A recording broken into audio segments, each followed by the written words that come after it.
what is it like being in a downhill course?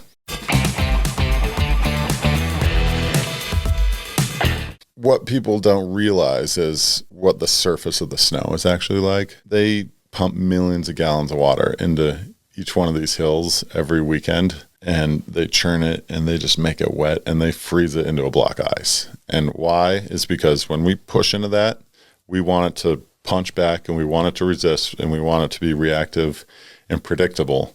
If it's soft, it could break away and then you're tumbling and you're hurt. So we create a concrete surface for us to go as fast as we can on. Then on top of that, it's just bumpy, steep, dark. Usually it's on north-facing slopes. You can't see much. They have the gates set and you get to slide down beforehand and you have to convince yourself of what you want to do, what is possible, what you're capable of. And you brainwash yourself. If I found there were times where I was at a place where I wasn't that confident, but I think I did well because I convinced myself I could do it.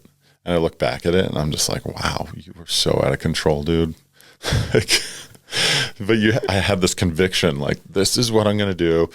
And Steven, you got this. And I would actually take photos on my phone of kind of each initiation point, looking at each transition, looking at the new initiation point, and I just throw my energy to those areas, and I would just flip through my phone and kind of brainwash myself. That's where you need to go. That's where you need to go. That's where you need to go.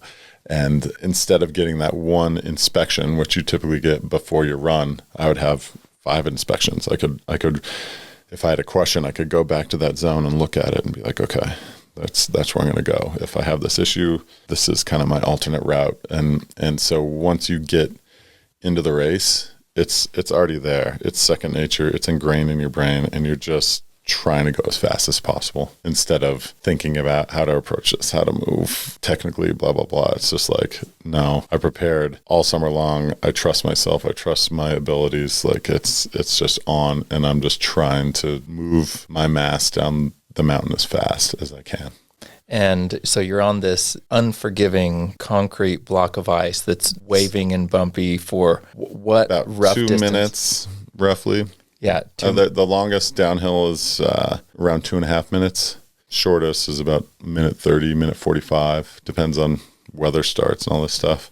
And then they have red fencing along the sides. So if you fall, you're not going to go into the trees. But those fences, when you hit them, they can take you and twist you, and that's usually don't hurt yourself when you fall. It's when you hit the fence, it just like rips a leg this way or flips you into an awkward position, and all of a sudden your knee's torn and stuff like that. Yeah. And what are your speeds in these types of courses? In Wengen, Switzerland, that's the fastest race. We hit over 100 miles an hour, 2017 or 18. And yeah, we usually average around 60, 70 the whole way down, but there's certain sections where we'll hit 90 to 100. Yeah. Well, and you've talked about... And the cool part is you're there and you're like, at least when you're on, you're like, how do I go faster? Yeah.